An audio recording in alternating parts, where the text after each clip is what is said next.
They say every family dinner tells a story, stories woven from laughter, greetings, arguments, and just the quiet glances exchanged across the table.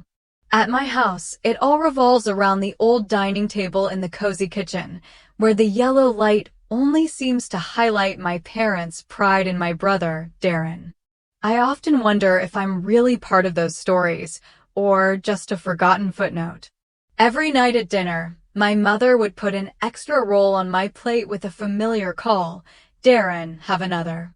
I never heard her ask me what else I wanted, or remember that a particular dish was my favorite. Darren was always favored. He was the one with the best grades, the star of the football team, the hope of the family. On the kitchen wall, photos captured Darren's every victory, every moment of glory. The red jersey, the dangling medal, the beaming smiles next to Mom and Dad. And me?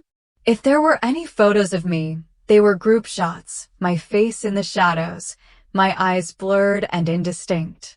I remember it was an early autumn evening with golden leaves covering the small path in the backyard.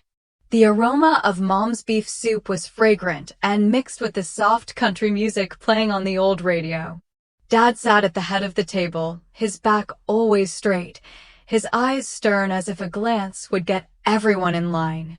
Darren told stories about the recent soccer game. He scored the winning goal, and everyone in the stands cheered. Every detail he emphasized made the whole family laugh, especially when Darren imitated the coach's mispronunciation of a player's name. Dad smiled rarely, Mom beamed, their eyes following Darren as if he were a small sun illuminating the kitchen.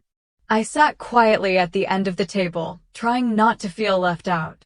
As everyone laughed and talked about Darren's weekend plans, boot camp, road trips with friends, I slowly folded napkins and cleared my plate. I wanted to talk about the debate competition I'd just made the finals in. I'd spent weeks preparing, researching, practicing my speech in front of a mirror until my voice was hoarse. But as soon as I said, "Mom, I have this weekend," Dad interrupted, "Let's see if Darren's busy and then decide." His words cut through my thoughts like a sharp scissor. My story, as usual, was quickly swept away by more important matters. Dinner ended with Darren's instructions about homework and practice. I quietly gathered up the plates, washed the dishes, and sat for a while in the kitchen, lit only by the yellow light. Outside, the flickering lights in the windows on the porch cast stray streaks of light against the faded walls. I wondered if anyone would notice that I was still sitting there, that I wanted to be seen, just once. That night, I walked back to my room down the narrow hallway, past Darren's glass case filled with baseball trophies and certificates. A pang of sadness washed over me when I saw, behind his first baseball trophy, a tiny, faded photograph. It was me years ago, shy eyes, short hair, a forced smile standing next to my 6th birthday cake. The photo was unframed, just lost among Darren's glittering accomplishments, as if I, too, were a lost part, temporarily tucked into the family memory. I climbed into bed and lay listening to the wind through the windows and the familiar creaking of the old house. I knew, though I never said it, that a quiet resentment was beginning to grow inside me, a desire to be seen, to be heard, just once. I promised myself that one day my seat at the family table would no longer be empty. Perhaps the saddest thing is not being scolded, but being forgotten even among the most beloved people. It is the silence, the empty space at the dinner table, the final note that no one remembers to read. Some birthdays just pass by, so effortlessly that no one remembers when they turned a year older. For me, my 15th birthday was one of those days, a day with no cake, no songs, just the whispers that crept in between conversations that weren't my own. That summer, my family's shabby living room was unusually bright. Red, white, and blue streamers hung from the walls, and colorful balloons clustered around the large windows. It seemed like the whole family, or rather, The entire extended family was preparing for Darren's farewell party, since he had just received a large scholarship to the military. My name was nowhere to be seen on any plaques, nor was there a single candle on the table for me. Everyone crowded around Darren, eager to shake his hand, hug him, and congratulate him. My aunt, who always laughed the loudest in the house, raised her glass of soda and shouted for Darren, Boy of the Year. My uncles and aunts turned to ask my dad about his time in the Navy. Each story evoked hearty laughter, even as I stood by, holding a tray of lemonade with almost all the ice melting. I listened, trying to find some memory of my own, but all I could hear were stories about Darren, about my dad, about our family's military tradition. I still remember my mother's face that day. When I furtively reminded her that it was my birthday, she put her hand on my shoulder and smiled softly. "Girls don't have to fight so hard to be accepted, Laurel." Maybe that was enough advice for her. But for me, it weighed heavily on my heart, as if all my efforts, all my secret dreams, would never be enough to make anyone see me for who I really was. While everyone else was still huddled around Darren, getting ready to sing, for he's a jolly good fellow, I quietly retreated to the kitchen, where the yellow light cast a soft glow over the table. I put down my application for the State Military Academy and filled out every detail: name, address, reason for choosing, desired service, all honestly. It was the first time I'd ever done something so big without asking my parents, without waiting for anyone to encourage or motivate me. I told myself that if anyone really cared about my birthday, they would see me sitting there quietly, but no one did. The bustling scene outside was a stark contrast to the space I was sitting in. Singing echoed from the living room, glasses clinked, children's feet ran across the wooden floor. I sat alone, finished writing the application, folded it carefully, and put it in an envelope. There was no birthday cake, no candles, but I had given myself the most important gift of all, the opportunity for a new beginning of my own choosing. At night, I quietly took the forms back to my room and hid them under my pillow as if they were a big secret. My heart beat faster every time I thought about going to the post office the next morning to mail them, without asking anyone's permission or opinions. For the first time in my life, I felt truly in control, even if it was just for a quiet moment like that. Before I went to sleep, I suddenly realized that my mother was standing at the end of the hallway, her eyes turned toward me. I didn't know what she saw in me, hope or fear.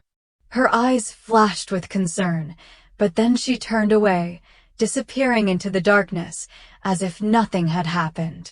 Years later, I still remember how I felt that night, lonely and determined, sad and proud. Sometimes old traditions need to be broken, and not everyone realizes how much they have grown until they light their own candle. There are birthdays that don't need cake or songs. Just a moment of daring to live for yourself is enough to mark maturity. Just one signature and my future would be mine. I repeated that sentence over and over in my head, reassuring myself as I stood in the long line of recruits at the State Military Academy's morning orientation. The air outside the schoolyard was noisy. Somewhere the sound of shoes hitting the cement floor mixed with laughter, the voices of my friends' mothers calling after me, reminding me to eat breakfast and stay warm. I stood still near the end of the line, my hands cold but still trying to stay calm. The new uniform seemed too big on the shoulders. The smell of new fabric and starch made me feel both nervous and unfamiliar. The early autumn sunlight was still gentle, shining through the canopy of the ancient trees surrounding the schoolyard. This academy was not far from my home, but it felt like the whole world had been separated. My dad drove me to the gate in an old pickup. He didn't seem moved or say much. His eyes held the same stern look, as if he were standing before a roll call from his days in the Navy. As I unloaded my suitcase, he glanced at the other recruits and said simply, "This is your choice. you'll live with it. There was no hug, no family photo, no words of encouragement. I knew that, to my dad, the military was a place for true leaders, and though he didn't say it, I knew he never imagined his daughter would be lining up here, not Darren. The line of people moved slowly toward the registration desk. I looked at the young faces around me, some with red eyes, some with bright smiles, taking pictures with their parents. A boy in front of me had just finished signing. His mother patted him on the shoulder and secretly wiped away tears. I took the pen, my hand shaking, and signed the registration form. It was the most decisive signature I had ever written, the signature of someone who had chosen to walk his own path, even if it meant walking alone.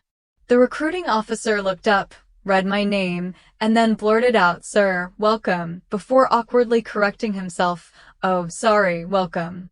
I smiled slightly, said nothing, and silently accepted the documents and name tag. At that moment, I knew, even without the encouragement, I would still go forward. Dad stood outside the fence, looked at me for a moment, then nodded slightly as if to say, "Keep up the good work," and turned to walk back to the car. I saw his figure blend into the crowd, not looking back. To outsiders, it might have been a sad moment, but to me, it was like a confirmation. From now on, I will be responsible for myself. No one can decide for me anymore.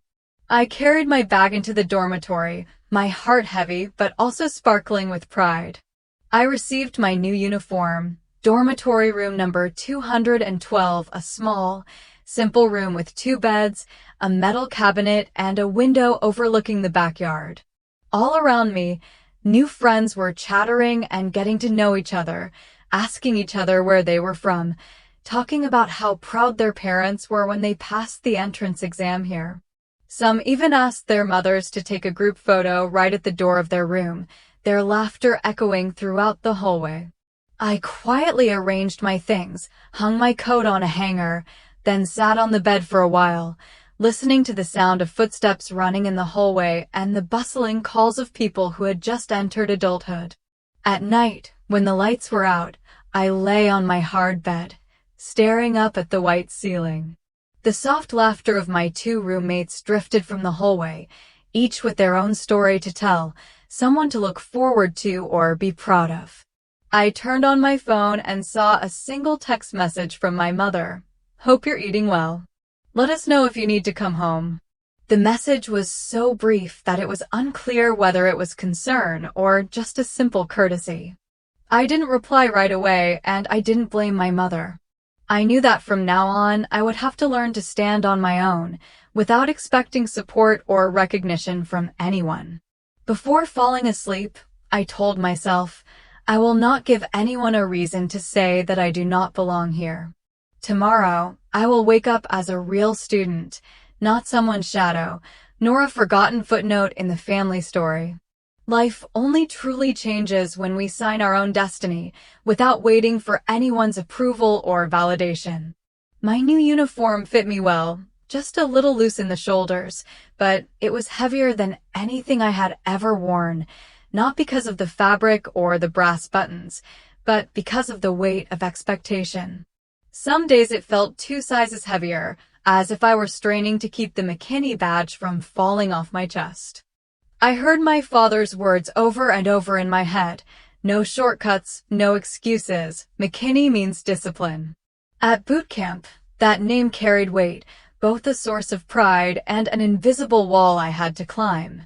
Early in the morning, as the dew still covered the lawn, the alarm woke me up along with hundreds of other trainees. I lined up with the others, straightened my collar, took a deep breath, and stepped onto the field with a determination I had never felt before. Our coach was the kind of guy who missed no small detail, tall, lean, sharp-eyed, with a voice like a church bell. He didn't care where you came from, as long as you kept up with the workouts and didn't complain. During long runs around the school grounds, I could feel every step, every heavy breath, the smell of wet leaves in early autumn, and the lingering taste of breakfast on my tongue. The push-ups, pull-ups, and obstacle courses seemed endless, and there were times when I thought I might never get up again. My roommate, Jessie, was a quick-witted girl who encouraged others with her witty jokes and infectious smile. "Just survive today, tomorrow will be the day," Jessie would say whenever I groaned from sore muscles. While I struggled with the climbing ropes, Jessie was ahead of me, even turning around to pull me through a mud puddle, not letting me fall behind. Every day here was a test. Not just a test of my physical strength, but a test of my character, whether I could persevere when everyone around me was constantly looking at me with judgmental eyes. Rumors spread quickly in the dorms and the dining hall. "She's Major McKinney's sister." Every time I heard someone whisper this, I felt like my name was just an extension of Darren's shadow, not an independent individual. Some female students expressed admiration, some male students expressed doubt, and sometimes even bet on how long I could last. I just quietly focused on my work, extending my running time, increasing the number of push-ups, trying to surpass myself, so that each day would be a day I would depend less on the title Darren McKinney's sister. At the end of each day, after checking the list, I wrote my training results on the board, receiving a silent nod from the coach. No one read my results aloud to the class. My successes, if any, were just small notes at the bottom of the notebook, as quiet as I was. At the first honors meeting of the semester, the hall was solemn under the yellow lights. The American flag hung high in the middle of the stage. The solemn marching music resounded. I sat in the row near the back, listening to each name being announced. When the MC called out Major Darren McKinney, this year's outstanding alumnus, the applause was thunderous. I smiled perfunctorily, my heart sinking. My achievements, the silent efforts of a female recruit, were not noticed by anyone. After the meeting, I stood outside the auditorium, looking up at the name McKinney on the honor roll. I wondered if that name would ever truly be mine, Laurel McKinney, and not just an extension of Darren's legacy. The dorms were quieter late at night. Jessie had left me a cupcake on my bed, dusted with powdered sugar, and a note that read, "To survive another week." I smiled, feeling like I actually had a team, even if it was just a team for the smallest things. At the end of a long day, I lay quietly in bed, thinking about what I had been through.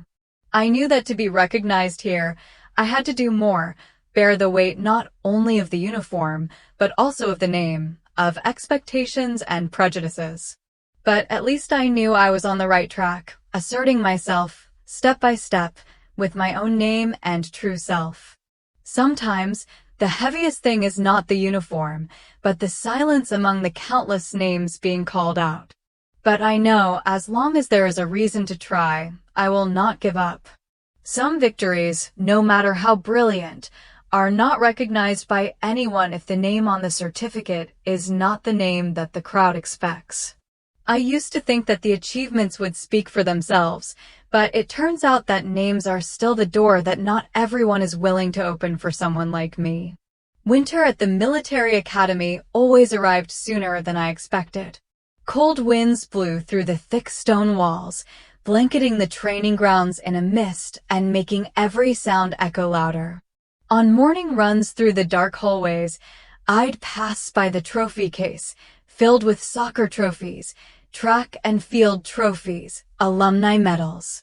The name McKinney appeared more than I remembered, but most of it was Darren's, and there was even a commemorative photo of him hanging on the wall of the main hallway, surrounded by admiring eyes.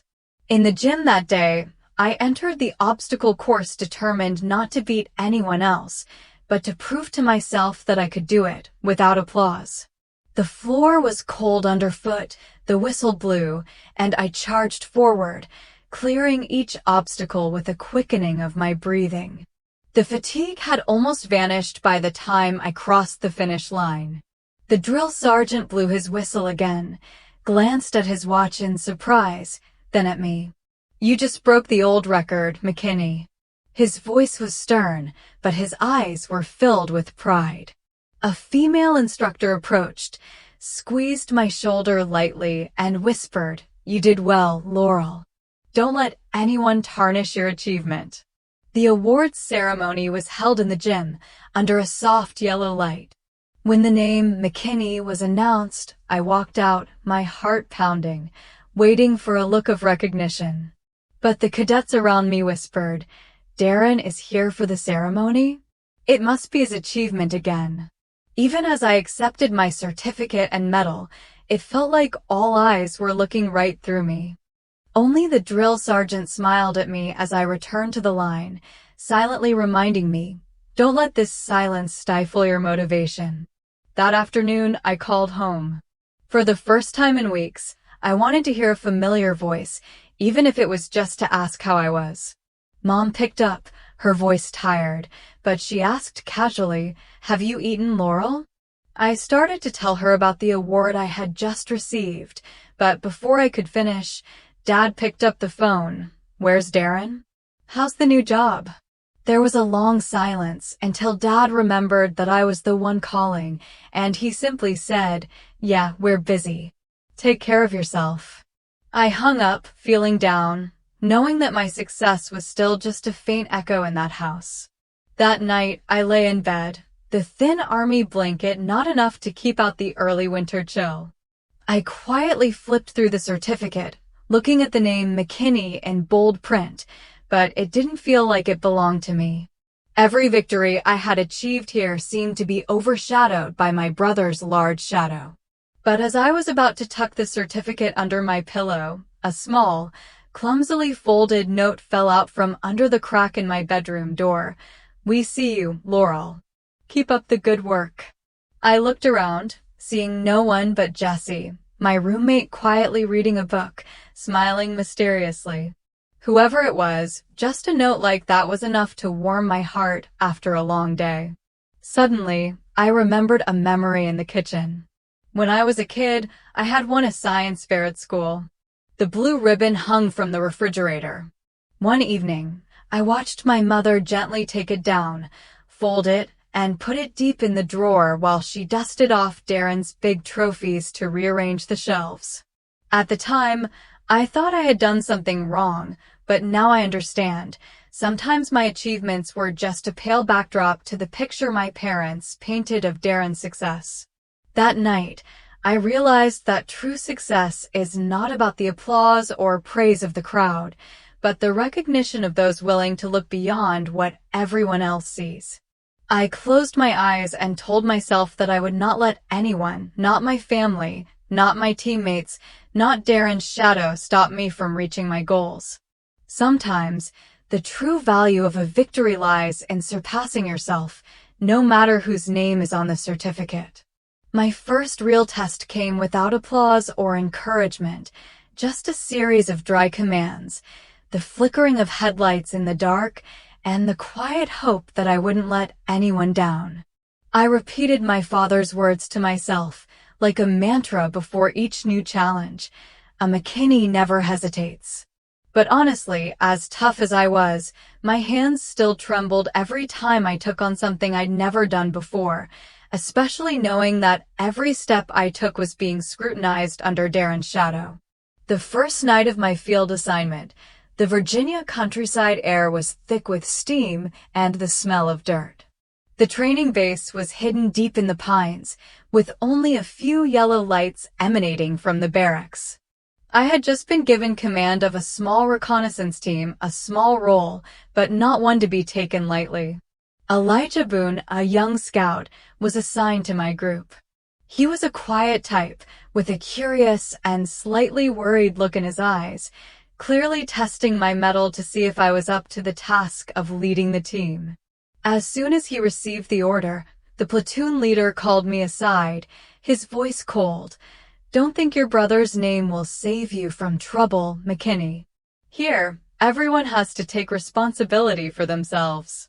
That reminder was aimed not only at me but also at the others, as a warning that my every mistake would be magnified and my success could be overlooked.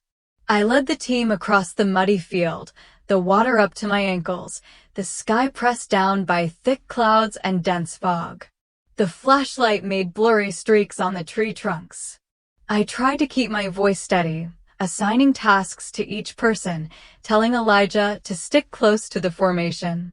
Elijah kept looking back, waiting for me to make a decision, sometimes whispering, "Laurel, are we going this way?" I realized that there was hope and uncertainty in his eyes, very much like mine when I first entered the academy. The exercise that night was to approach the target, get the information, and then retreat safely without being detected by the enemy. At times, I felt like things were about to spiral out of control. A team member lost his rhythm. Elijah stumbled and almost gave away his position. My heart sank, but I firmly signaled silence and pulled the group back to the right meeting point. By the time the signal was complete, I was soaked and cold, but my heart was warm because I had made it through. The next morning, the official report was released. It only read, "Excellent support from McKinney contributed to the success of the mission." Some people looked at me knowingly, others just ignored me, as if the name was Darren's and not mine.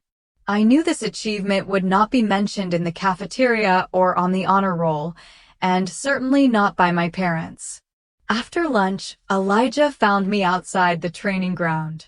He handed me a neatly folded piece of paper, his cheeks slightly red.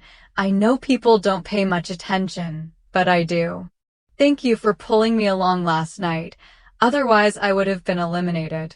Reading Elijah's clumsy words, "You are a real leader," I felt a sense of relief, as if an invisible burden had been lifted from my shoulders. It was the first time I felt recognized not for my reputation, but for my ability and the trust of a true teammate. When I got back to my room, Jessie looked at me, narrowed her eyes. "Did you make it through the night?" I just smiled, didn't explain, but tucked Elijah's thank you note into my notebook, where I kept my most important things. Not all recognition had to be public, just someone actually seeing me was enough. Later that day, I received a letter from home, a hasty note from my mother, informing me that the extended family was planning a big holiday reunion. The note tactfully said, "Darren has just been promoted, and we're all going to celebrate. Please make time." I read it over and over again, feeling an unbridgeable gap between the new life I was building and the old family circle, where I was still a pale shadow of my brother's success. I lay in bed, listening to the rain patter outside the window. Anxiety and determination mingled inside me. There would probably be many more times when my victories and failures would register only in vague terms. But right now, having someone who truly believed in me, like Elijah, was enough to keep me going, even in the darkest of places. Not all recognition comes in the spotlight sometimes. Just an awkward thank you is enough to brighten up a long night. Family reunions are often hailed as occasions to bring people together, to bridge gaps and renew bonds. But in the McKinney family, I began to see gaps that seemed to become more apparent the harder I tried to bridge them. That winter break, I returned home after nearly a year away. The McKinney house was the same. The wood walls were weathered, the old fireplace crackled, the aromas of roasting meat, mashed potatoes, and pecan pie filled the kitchen. Snow covered the porch, and everyone was gathered around the long dining table, where I had once felt like a footnote in the grand family story. Except this year, there was a new chair at the table, reserved for Darren's beautiful fiancée. My stories, however, seemed to have no place to sit. Darren was home on leave, having just been promoted. His cousins, aunts, and uncles were all asking about him, congratulating him, reminiscing about their childhood, about Darren's winning goals for his team, about how he brought honor to the McKinney family. My mother was busy asking about the bride-to-be, making arrangements for the upcoming wedding, asking about the color of the dress, about the party plans, about the menu. I became a silent helper, clearing the table, pouring water, bringing in extra salads or cold cuts. As the meal began, I tried to blend in, smiling appropriately and waiting for an opportunity to share what I had accomplished. I mentioned my first field mission, the difficulties I had overcome, the teammates I had helped. But after a few sentences, everyone brought the topic back to Darren's engagement or career. An aunt whispered to my mother, "Laurel looks so grown up, but isn't she still dreamy?" My mother laughed and asked Darren about his work plans after the holidays. I tried again, telling him about the small award my team had just received. Dad, who was cutting into the steak, glanced over and said, "Good job. Maybe next time you'll be in charge. But you'll have a lot to learn from Darren." The words were soft, but they cut through me like a thin knife. I stared out the window, where the snow was still falling heavily, my heart heavy with the knowledge that all my accomplishments were just a small echo in the noisy space of my brother's exploits. At dessert, everyone gathered around pecan pie and ice cream. An older cousin winked and joked, "Maybe Laurel will be a journalist someday, so we won't forget her." Everyone laughed. I laughed too, but my chest tightened, my breath caught in the warmth of the room. That's when I realized some reunions are just to emphasize where you belong or don't belong. At night, I heard my father whisper to my mother in the living room, his voice low enough for me to hear through the crack in the door. "Laurel is fine, but Darren, he is our pride." I suddenly understood that it wasn't that I hadn't tried hard enough, but simply that I had never had the chance to make them remember me as something that couldn't be ignored. The next morning, I woke up earlier than usual. Mom had gone to the market, Dad was still asleep. I packed my things, arranged the blanket on the bed, and folded my uniform in preparation for the trip back to base. Before leaving, I took a piece of leftover pecan pie from the tray and put it in my pocket as a gentle reminder. I too deserved a small piece of sweetness in this family, even if it was just for myself. The cold of Southern Virginia when I left was not as bitter as I had expected, perhaps because my heart had stopped longing for things that were not mine. I knew there would be more family parties, but I had also promised myself I would not return just to fill a void if I remained a pale shadow on the sidelines of someone else's fun. I wanted to return on a day when everyone would recognize me as Laurel McKinney, not just Darren's sister, but me. There are sweet things that no one gives to you, but once you keep them, no one can take them away. Sometimes my biggest adversary isn't someone out there. It's the legacy I carry, the one that sticks with me every step of the way, every battle. In the military, people talk about loyalty, about honor, about protecting your comrades and doing your duty. But few people talk about the shadow of a famous relative and how it overshadows every decision, every fear you dare not name. The early spring rain that day pounded against the thick windows of the conference room, creating a steady refrain, reminding me that everything outside was uncertain. The Military Operations Center was filled with the smell of cold coffee, moldy papers, and the faint sound of a radio broadcasting the news. For the first time, I was assigned the role of team leader in a truly meaningful mission. What was special was that Darren was also involved this time as the tactical coordinator. The map was spread out before me, red and green arrows crowded together among the abbreviations, and all eyes were on us, the McKinney brothers. I remembered the advice of a female superior officer who had once said, "Trust your instincts, even if it means standing alone." I told myself I could do it. But when Darren appeared, full of confidence and authority, all my determination seemed to be swept away by his powerful aura. Darren spoke clearly and confidently, as if every plan had been pre-planned in his mind. He took the initiative to suggest if we push this mission forward, we will have the element of surprise and complete control of the situation. I flipped through the reports, rechecking the signals, feeling a little uneasy. My gut told me to wait for more intelligence. But the trusting eyes around me, especially when the base commander pushed his chair back, patted me on the shoulder, and said, "The McKinney brothers, I trust you know what you're doing." The room was in agreement. No one objected. I felt like I was standing at a crossroads. On one side was my instinct. On the other was the trust everyone had in the McKinney family. Darren looked at me, his eyes confident and urgent. I hesitated, but eventually nodded. I forced myself to trust his grit, his track record of success, telling myself, maybe I'm just worrying.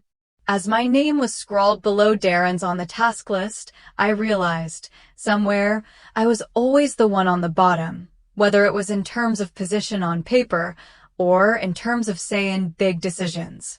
We moved into the preparation phase. Maps folded, plans for assigning people, equipment arranged. In the narrow corridors of the command center, Elijah, the young scout I had mentored, followed me, his eyes uncertain. Elijah whispered, "Are you sure this is the right decision, Laurel?" The question hit me like a belated alarm. I forced a smile, answering in a voice that I wasn't sure of. "Trust me, we'll be fine." But as soon as I said that, I felt like I was going against everything I had ever learned, everything I had ever experienced.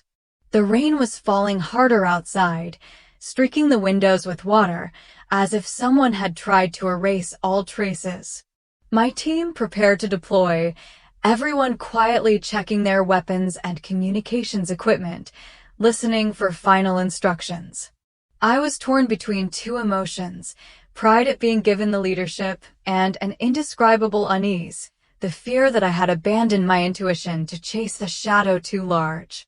As we rolled out into the night rain, into the thick darkness, I couldn't shake the feeling that there were two shadows following closely behind us, Darren's familiar shadow and my own growing shadow, both about to collide somewhere I couldn't foresee.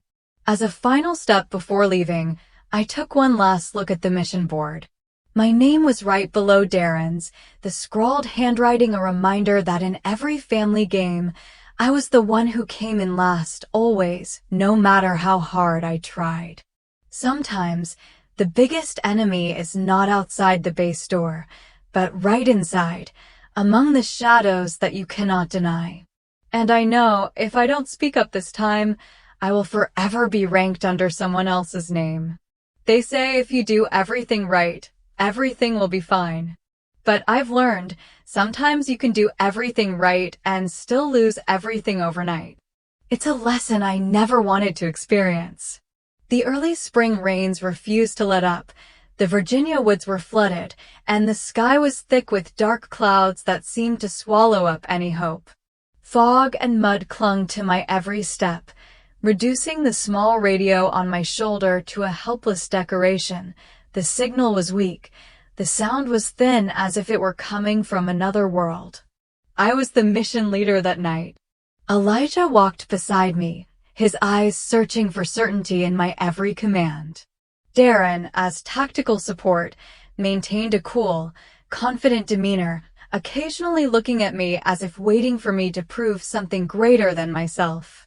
"Fortune favors the bold, sister," Darren had said in our final pre-departure meeting. I had wanted to speak up, to suggest waiting for another round of reconnaissance, but the look in his eyes had kept me quiet. If I could go back, I would have made it clear that caution is never weakness. It's just that, in that moment, I let Darren's shadow overwhelm my instincts. The mission began with everything under control. The squad moved silently through the flooded reeds, each step sinking into the numbingly cold mud. Visibility was poor, flashlights were off, and only heavy breathing and the rain provided the background. Suddenly, a series of deafening explosions tore through the night. Everything exploded into chaos, flares, screams, fake bullets slamming into the trees around me, not real enemies, but simulated so realistically that my senses were thrown into disarray. I called for the team to fall back, but the radio connection was gone. Elijah ran ahead, trying to pull a teammate who was stuck behind. There was another loud bang, and all I could hear was Elijah calling my name, and then he fell, rolling in the black mud, his eyes wide open. In that moment, all orders, all plans were gone. I was just a scared, confused man, trying to keep Elijah from slipping through my fingers. I picked Elijah up and dragged him through the mud, my heart pounding like it was going to burst. All around me, there were screams, footsteps, and flashbulbs darting between the trees. I heard Darren's voice on the radio, his voice strained with tension. "Laurel, we have to pull out." But all I could think about was not losing anyone else. I called the rest of the team to gather, leaving behind equipment and unnecessary items, and tried to get Elijah to the medical station. That night seemed twice as long as any I had ever experienced in the military. The mission was aborted, my team was broken up. The damage was not just a failure on paper, but real wounds, and a haunting that I knew would last a lifetime. As dawn broke, the sky dimly lit, and I sat silently in the reporting tent, my hands still covered in mud and Elijah's blood. My body was cold, but my mind was numbed by shock. A doctor entered and gently handed me Elijah's dog tag, still stained with bright red blood. I took it, feeling its small weight in my palm, like the weight of a wrong decision was weighing down on my shoulders. Darren didn't say much as he entered the tent. He just looked at me, then bowed his head silently. Perhaps he understood that this was no longer about soldiers. It was about shadows that had collided and left indelible marks. I sat there for a long time, waiting for the commander's verdict. 100 times in my head, if only, rang out, but there is no room for regrets on the battlefield. I had done everything according to orders, and still lost something irretrievably. There are nights when everything you believed in comes crashing down. You are no longer the one giving the orders, but the one suffering the consequences. There are pains that don't explode out loud, but rather silently erode you little by little. The greatest humiliation I've discovered isn't being criticized or angry. It's being quietly erased from the picture, never to be mentioned again. That morning, the air in the investigative conference room was gray, the cold light shining on the smooth wooden table. The cold, emotionless faces of the officers made me wonder if they had ever experienced their own failures, or if they were nothing more than walking shadows representing the law. I sat up straight, trying to maintain my soldierly composure, even as my insides crumbled. "Responsibility begins at the top," a colonel quoted, not taking his eyes off me, as if to close any doors to excuses before I could open my mouth. I recounted every detail of that fateful night, the plan, the weather, the communications, the decisions that had led my team into the rainforest, and the trap I had not foreseen. But my explanations were swallowed up in the heavy air. Every answer, every attempt at justification was met with skeptical looks, cold interruptions, and questions that probed deeper into my error. I began to understand. The truth was less important here than who to blame. Darren was absent. His written statement was read out brief, objective, making it clear that all tactical decisions on the field were mine. There was no mention of pressure, no shared responsibility. I sat there, feeling little by little the way I was cut off from it all, the stranger among the people I had called my comrades, my brothers.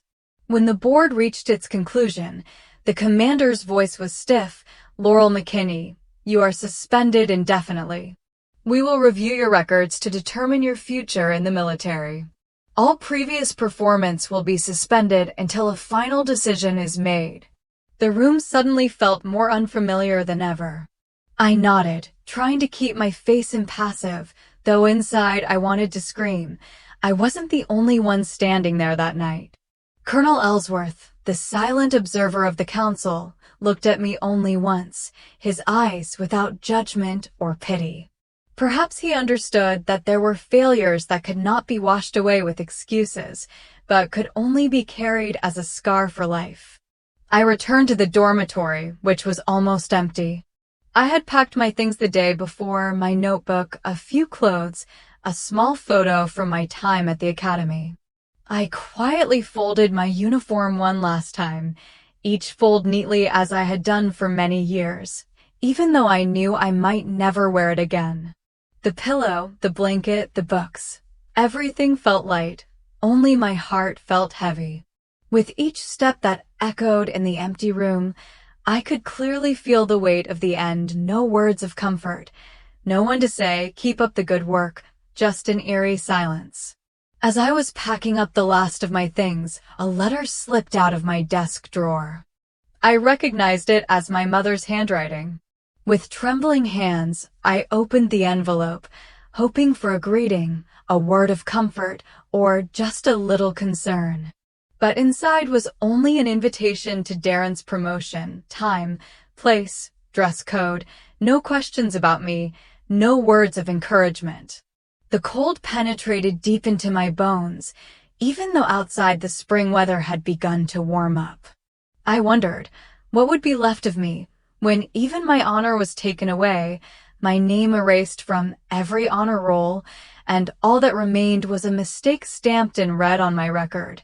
That night, I lay awake in the empty room, my head resting on my folded military uniform. Every breath, every thought was a wordless dialogue with myself. Where would I go when I had no name, no place, no one to send my sadness to? Sometimes the end doesn't ring a death knell, but is simply a name crossed off a long list, quietly, without a sigh, without a look back. There is no colder feeling than coming home and finding yourself unloved. I had come full circle, thinking that no matter what storms were going on outside, home would be the last place to welcome me. But the McKinney door now opened to a shattered past. The early spring weather was still cold, mist covered the glass windows. I stood on the porch, suitcase beside me, inhaling deeply before knocking on the door. Inside was still the distinctive aroma of my mother's cooking, but something had changed. It was no longer the warmth of childhood that I once knew. Mom greeted me with an awkward hug. She made small talk about the weather, the food, and told me that my room had been cleaned. But I could tell she was avoiding any topic that had to do with why I was back. At dinner, Mom set the table carefully, telling stories about Darren's favorite dishes, about plans for his promotion party, about how many relatives would be there. I was like a stranger, listening to other people's stories. No one asked me how I felt, and no one mentioned the pain I brought home. Dad was quieter, not looking at me for too long. He finished eating early and spoke with undisguised disappointment. "You gave the order. You failed." His voice was even, not raised, not angry, but to me it was colder than any wind outside the porch. I wanted to say that things weren't as simple as he thought, that I had done my best, that I was just a human being in the vortex of shadows larger than myself. But the words stuck in my throat, and I realized that I no longer had the strength to justify myself. In the evening, when I was cleaning up my old room, my mother knocked on the door, handed me a small cake and said, "Have something to eat, to ease your boredom." She smiled weakly, then quietly left. Looking around the room, I noticed that the photos and small medals of my childhood had been taken down, boxed up and stored in the attic. Instead, there were shiny baseball trophies, Darren's brilliant certificates of merit. I quietly climbed up to the attic and opened an old box. Small trophies, science fair achievements, a few faded photos. All seemed to be just mementos of a person who was once remembered, but now replaced without regret. Darren called as I was coming down. The call was short, just a few casual greetings, his tone cold, as if he was talking to a colleague, not his sister. "Don't stress too much, it will pass." I smiled awkwardly, replying with a bland "yeah," realizing the distance between us had now become an unbridgeable chasm. That night, I couldn't sleep. The street lights from outside filtered through the gaps in the curtains, casting a faint glow on the ceiling. I sat by the window, holding a cold cup of coffee, staring out at the night sky, where the stars were hidden by gray clouds. For the first time in my life, I wondered if I really belonged here or if I was just a visitor. There was a soft knock on the door. I opened it to find Mrs. Granger, the elderly neighbor next door, holding a steaming hot apple pie. She looked at me with gentle eyes, gently placed the pie in my hand, and whispered, "You deserve better, Laurel. Don't forget that." I almost cried, not out of pity, but because for the first time that day, someone looked at me not with disappointment, but with empathy and trust. I went back to my room and took a bite of apple pie. The sweet taste spread across my tongue, reminding me that even though I was forgotten, I could still find a warm corner of my own. Looking out into the night, I told myself, if I had to erase my name from every old list, this time, I would do it for myself, not for anyone else's approval. There are days when you come back and realize that not everyone is waiting for you. Not every home is where you belong. But there will come a time when you are the one who creates that home from the broken pieces of the past. There are battles that never have gunshots, nor do they end in arguments, but only long sleepless nights spent poring over pages, lines of documents, and forgotten details. I began to understand. The truth is sometimes buried deeper than the wound in the heart. In the days after leaving home, I moved into a small apartment on the second floor, above an old hardware store. No more uniform, no more minute-by-minute alarm clocks like in the camp. Now I was just a girl named McKinney living quietly in a small southern town. The room was simple. The window looked out onto the cobblestone street, the weak yellow light on the ceiling every night. Sometimes I thought, this place seemed to be listening, waiting for me to find myself again.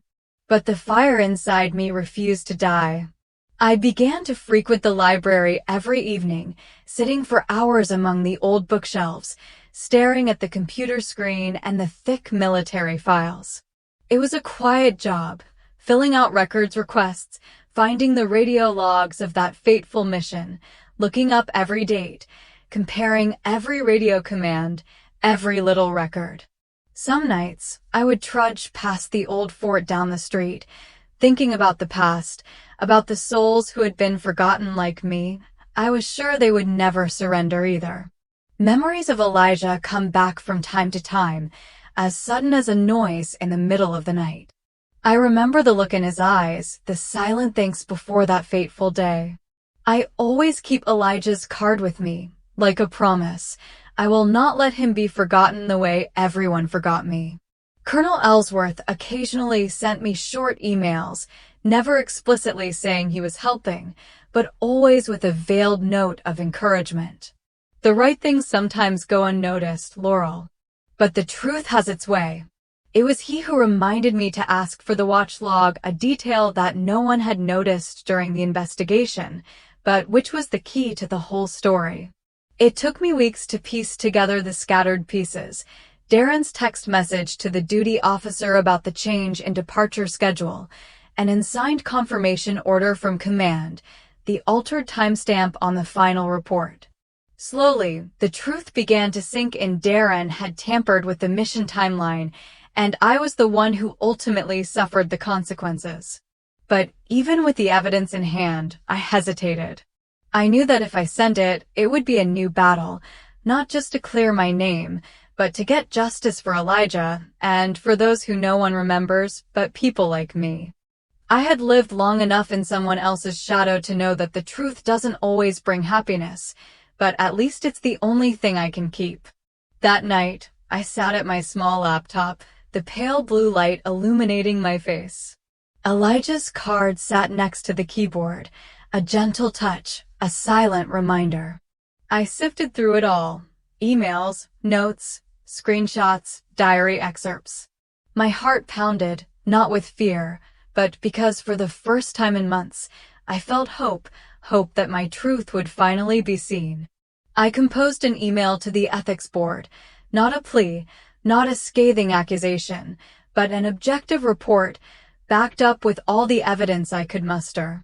At the end, I simply wrote, The truth must be acknowledged, whether anyone saw it or not. My fingers trembled as I pressed the send button. The screen flashed, then faded to a quiet blue. There was no cheering, no one beside me, but for the first time I could clearly feel my future changing, uncertain again, but no longer as bleak as before. Beside me, Elijah's card glowed in the light, reminding me that this journey was not just for me, but for all those who had been lost in the darkness. Sometimes, to reclaim your name, you don't need to shout. All it takes is a quiet act, an unwavering determination, and a little hope that the truth will eventually find its way out. There are doors that, when slammed in your face, haunt you forever. I once believed that the boards of inquiry and the disciplinary decisions were the end of my career, my belief in justice, and even my little McKinney name. But perhaps, if I had the courage to knock just one more time, those doors might open again, only this time, I would no longer be a silent shadow when I entered. I arrived at Fort Lee early one morning, when a thin mist still covered the lawns around the base. The early summer air was mild, but my heart was filled with a mixture of hope and anxiety. Colonel Ellsworth's office was at the end of a long hallway, where portraits of officers and regimental commanders from across the generations hung silently on the walls. My footsteps echoed with memories of battle, and I wondered if I really deserved to return to this place. Colonel Ellsworth greeted me with a firm nod. He had called me not only to attend the hearing, but also to remind me, "Laurel, you still have friends in uniform." His deep, warm voice, his steady gaze seemed to give me a little more strength. In the brightly lit conference room, I sat in a corner, quietly observing, allowing myself to be a part of everything, even if only as a spectator. The ethics board members entered, all serious, busy with thick files, charts, and reams of paper printed with military symbols. The atmosphere was tense, everyone aware of the importance of today's meeting. Colonel Ellsworth began to present the evidence I had painstakingly assembled: radio logs, emails between Darren and his dispatchers, reports of unusual schedule changes, all laid out in incontrovertible detail. They checked and compared. I felt a slight shiver as the board turned to look at me, their eyes no longer coldly suspicious as they had been on the day of my disciplinary action, but genuine consideration. Perhaps they were beginning to see me differently. Colonel Ellsworth spoke slowly, with weight. "We need to find out who actually made the decision to advance the action schedule, and why it did not come from the commander as reported." The door to the conference room opened. Darren walked in, still in his uniform, his usual confident gaze less arrogant. He sat across from me, and in that moment, we both knew that the truth was no longer in anyone's hands, but something that had to be revealed. The investigation began. The board asked pointed questions. "Mr. McKinney, do you confirm that you contacted the duty officer the night before the mission? What made you think it was necessary to push the schedule? Did you formally notify the commander through the command channel?"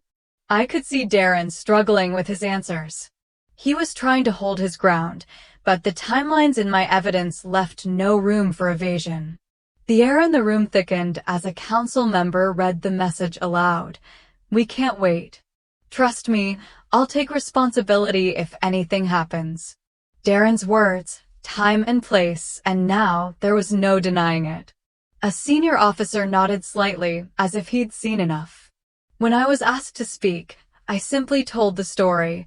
No more, no less, no mocking Darren, no gloating that the truth had finally come out. I didn't want to win a battle that would only leave more wounds. I just want people to know that sometimes we make mistakes in the name of good, but the truth always has its value. I ask for nothing more than that those who sacrificed for that mission get the recognition they deserve. The council retreated to a private room and discussed for nearly an hour. I sat in the hallway, my heart heavy, occasionally looking at the young soldiers passing by, wondering if they had ever been in the same situation as me. An old friend came up and held out his hand, You proved us wrong, McKinney. He had been a doubter, asking me, "Are you sure you can handle being without Darren?" This time, I just took his hand and thanked him silently. Finally, the board members returned to the room. The mood had changed. I could feel a wave of change rising. The board chairman announced, "We will be launching a formal investigation into Major Darren McKinney's actions in this incident. And as for Ms. Laurel McKinney, you will be reinstated, with all your privileges and honors restored. Your suspension will be reviewed." I heard murmurs in the room, some incredulous, others secretly pleased, mixed with curious, admiring glances. I still can't quite believe it. After all those months of despair, finally someone listened. Finally there was justice. Finally someone recognized me as a worthy part of this place. As I stood up, Colonel Ellsworth approached and placed a small envelope on the table in front of me. "This time, your name is at the top, Laurel. You are the guest of honor at the division ceremony next week." I took it with trembling hands, remembering the first time I had been turned away at an honor ceremony. Now, the door was open, and this time no one could tell me I was not on the list. As I walked out of the conference room and down the hallway, the eyes of my soldiers and junior officers were on me, not with pity, but with recognition. One officer, who had been my harshest critic, came up to me and shook my hand firmly. "You proved us wrong, McKinney." In that moment, I no longer felt small or invisible. At the end of the day, I returned to my room and opened Colonel Ellsworth's envelope. Inside was an official invitation, my name in bold print on the first line.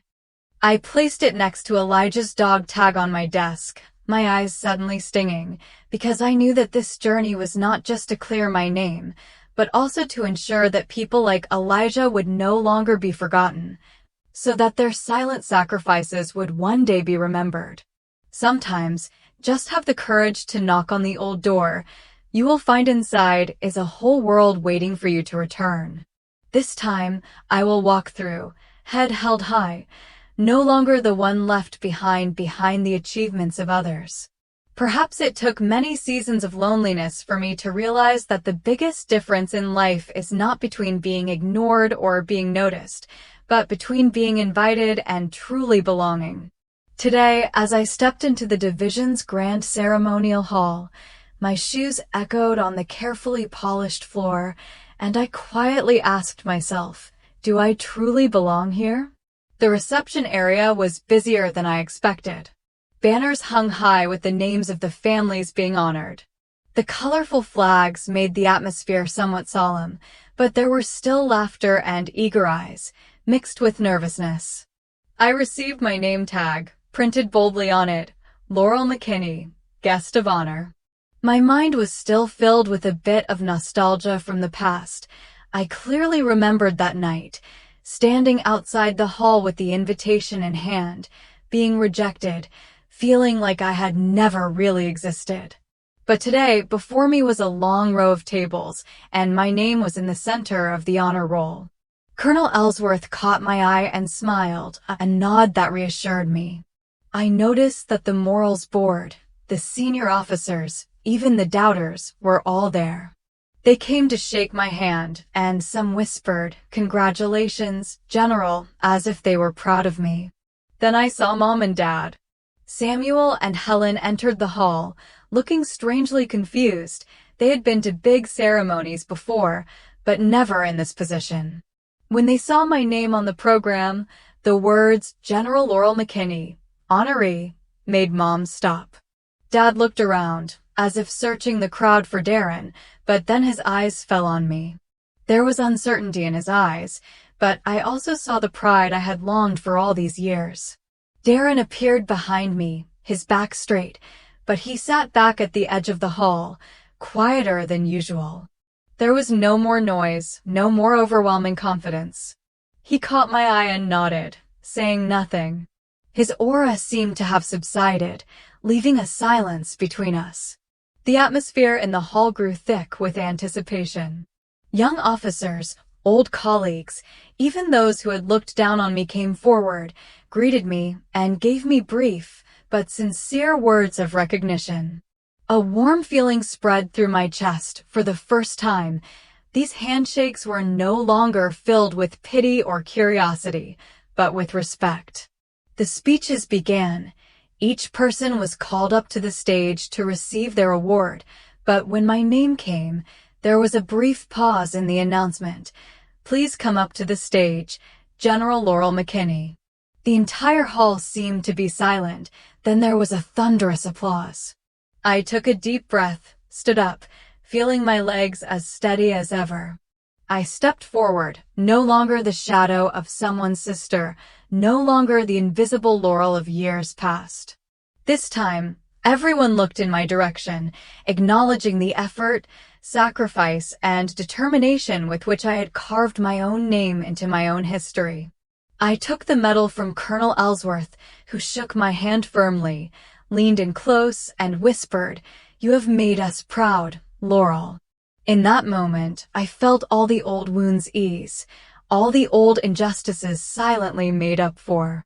When I looked down, my eyes caught my mother wiping away tears, and my father stood up and walked toward the stage. The cliffhanger came softly but profoundly. Dad stepped forward and took my hand in the crowd. He said nothing, but that grip was an acknowledgement, an unspoken pride. In my dad's hand, perhaps, were all the years he had not expressed, the mist, "I'm proud of you," as a silent reward for all the times I waited for him to see me as someone worthy. Everyone around me smiled, and a community member, a silver-haired woman, a familiar face to the town, came to hug my mother tightly, whispering, "Your daughter is a hero." My mother cried quietly, not out of sadness, but because pride finally had room to bloom in her heart. When the show ended, I returned to the table, my name still in the center. I looked at Darren, who stood up and walked over, but this time to extend his hand. "Congratulations, Laurel," he said, his eyes filled with regret, but also with genuine recognition. I shook his hand, knowing that the brotherly relationship would take time to heal, but today I was seen, recognized, no longer someone else's shadow. That night, when most of the people had gone home, I stayed in the auditorium a while longer, looking at the rows of empty seats. I touched my name on the honor roll and whispered, "Finally, I have a real seat." A seat that was not offered to me, not to fill a void, but because I deserved it. There is one thing I have learned after this long journey. Being invited is one thing, but truly belonging is another.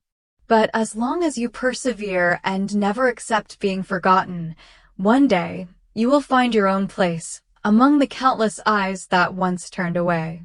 For the first time in my life, I actually heard applause for me, and strangely, I no longer felt the need to retreat into any dark corners. The feeling was so foreign and natural that it made my heart beat slower, as if everything around me had quieted down to make room for a new rhythm in my life, the rhythm of presence. Standing on stage, the lights shining from the front and sides, I felt the warmth of attention. But what moved me was not the eyes looking up from the seats below, but the memories of private victories, sleepless nights of doubt, all the silent prayers for the day when I would be seen for what I was. In that moment, I no longer felt alone. I took a deep breath, steadying my voice, and began the speech I had been thinking about, dreaming about, for years. I am grateful to be here today, not because I am the strongest, the smartest, or the fastest, I said, trying to keep my eyes from welling up. I am standing here because I have learned to persevere even when all the evidence is against me, even when no one believes in me but myself. I talked about truth, about loss, about Elijah, and what honor really means, how sometimes it's not about the medals on your chest, but about holding on to your dignity when no one is looking, keeping your word when no one is expecting it. I talked about the darkness of being forgotten and about the tiny light that comes from standing up for the truth, even once, and can change a life. When I finished, the room was strangely silent. Then there was applause, not loud, Not flattering, but the applause of people who understood the silent sacrifices, the nameless hurts, the efforts known only to themselves. And for me, that was healing. I looked down at the front row and saw that my father, Samuel, had already stood up. He looked at me, blinking rapidly, then came closer, stopping just below the stage. He didn't say it out loud, just softly enough for me to hear. "I'm sorry, Laurel." Those 3 words felt like the lines between us had been erased. Tears welled in my mother's eyes, Helen's, and she hugged me as I stepped off the stage. I couldn't remember the last time she'd hugged me, but this hug was warm, genuine, without the reserve of years past. Darren came closer, more hesitant than usual. He searched for words, his eyes troubled. "I'm sorry," he said. I thought, if it were you, you'd make it. But I didn't think you'd have to go this far alone. I listened, but this time I didn't need his confirmation. A strange sense of peace grew within me, as if I had stopped waiting for anyone's approval. I placed my hand on his, squeezing gently. "I'm okay, Darren. I really am." We entered the waiting room, where family, colleagues, and friends gathered around long tables covered with white tablecloths and laden with traditional American fare, cold cuts, salads, apple pie, pecan pie, steaming mugs of coffee. Colonel Ellsworth raised his glass to toast, to perseverance, to honor, to those who stand up for truth. Fellow officers, who had been on the other side of the skepticism, came forward one by one to share, to shake hands, to pat shoulders, to smile genuinely. A former comrade, whom I had thought disliked me, was the first to raise his glass to me. Not everyone dares to go against their entire family to keep the truth, Laurel. I learned a lot from you. Laughter rang out, conversation flowed. That night, I felt for the first time rooted, truly present in that room and in my life. No longer a quiet shadow on the sidelines, I was now part of the story people would tell, as they had told the stories of their heroes. The climax of the ceremony was not the medals, not the handshakes, but the healing of that applause. I felt I was enough, not because others said so, but because I had proven to myself that I was worthy. I felt the door between me and the world had swung open. No one sitting in the way, no sign saying "don't belong." As the night fell and the hall emptied, I sat for a while watching the small twinkling lights.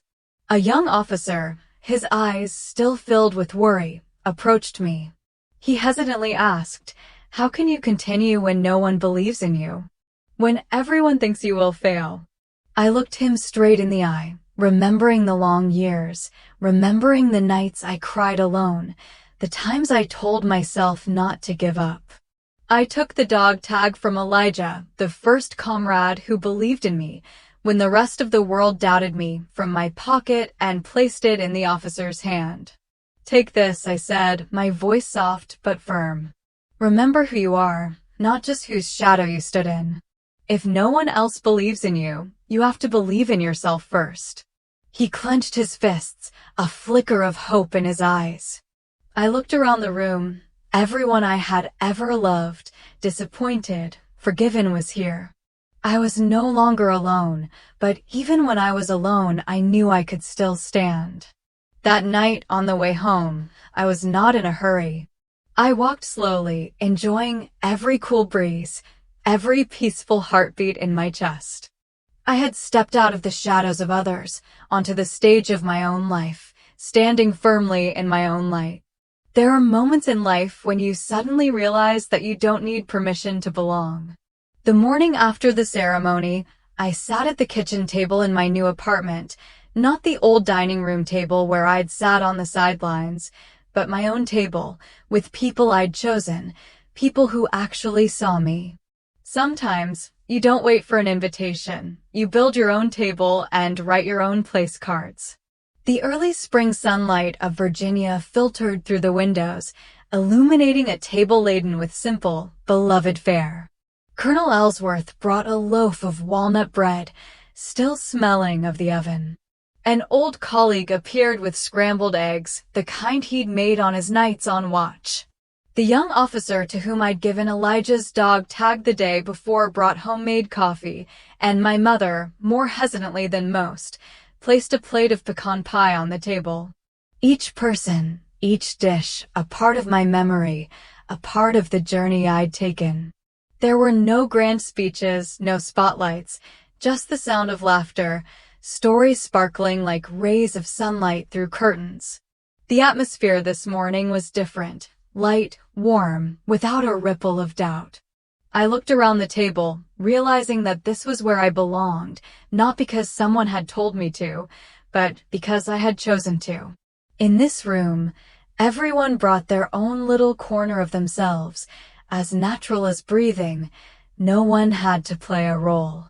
My phone on the corner of my desk kept buzzing with new messages. I glanced at them. An invitation to be a consultant from a military academy, a message from a young female officer who wanted to tell her story, awkward thanks from old friends who had doubted me, even a few lines of apology from former enemies. I didn't reply right away. At this moment, I just wanted to listen to the laughter in real life, feel the warmth of a cup of coffee, and enjoy my right to peace. Sometimes I think back to the old McKinney table, to the dinners where my chair was always left empty, my stories always cut off. But now I no longer miss that empty chair. I have filled it, not with waiting, but with my voice, my actions, my dignity. During breakfast, Colonel Ellsworth glanced at me with satisfaction, as if to remind me that not everyone is lucky enough to find their way back to themselves. Several of my younger colleagues asked me for advice, hoping to find steadfastness when they found themselves alone in a sea of doubters. You don't need anyone to validate your worth, I told them. Sometimes, calling yourself by your name, speaking up, is all it takes to start changing things. My mother, in a private moment, sat down beside me as everyone else cleared away the dishes. She quietly placed her hand on mine and said, very softly, I'm sorry for what you went through. I'm proud of you, Laurel. The words were soft but profound and seemed to erase all the silent walls that had stood between us for years. I squeezed her hand. I know, Mom. I'm proud of you too, and of myself. My father didn't say much. He just stood quietly on the porch, looking at me through the glass door, his eyes hesitant but somewhat softened, no longer as harsh as before. When I went out, he handed me a new handkerchief, smiling lightly, use it when needed, General. I didn't need more than that. Climax came naturally as I looked around the room, everyone settled in, each with their own food, each with their own story, and I knew for sure I belonged here in my own way.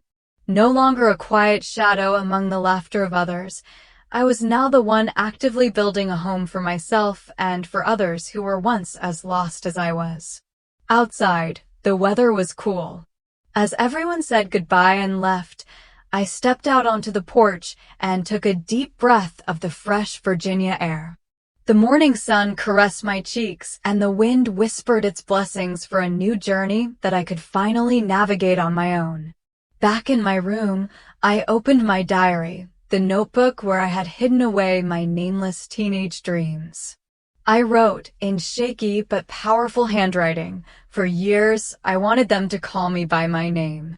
Now I say it myself, Laurel McKinney. I paused for a moment, looking at my name on the page, no longer needing to repeat it. I had reached a place where respect was not borrowed, where attachment was not conditional, and purpose was no longer tied to the approval of others. As I closed the diary, I found myself smiling, not because of victory or fame, but because I had found peace. I had built myself a desk, written my name on every invitation, and finally, I could call this place home. Hi, I'm Laurel. Like many people, I've gone through days when I felt small in my own home. Telling this story, from that empty chair to the last moment when I asserted my name, is truly a journey of both tears and hope. Perhaps what worries me the most after all is, Not all of us are lucky enough to grow up with recognition and understanding. But I believe that everyone has the right to create their own table where we are listened to, shared, and respected for all that we are. Family sometimes is the most difficult test in life. But it is also through these challenges that we learn to mature, forgive, and most importantly, learn to love ourselves. Have you ever felt invisible among your loved ones? How many times have you had to stand up for yourself and rewrite your own life story? If you have experienced anything similar, please share your feelings in the comments section below. I would love to know how your journey has empowered you. If this story brings back a fond memory or simply makes you smile and think, leave comment number 1. Where are you listening? Feel free to let me know. I believe that we are not alone in our quest for validation. And if you like gentle, realistic stories about life, don't forget to subscribe to the channel to continue accompanying me in the next videos. Thank you for staying until the end. May you always be strong enough to build your own table, wherever you are, in whatever circumstances. See you again in new stories, and I hope that each time we tell stories, we will be a little closer to each other.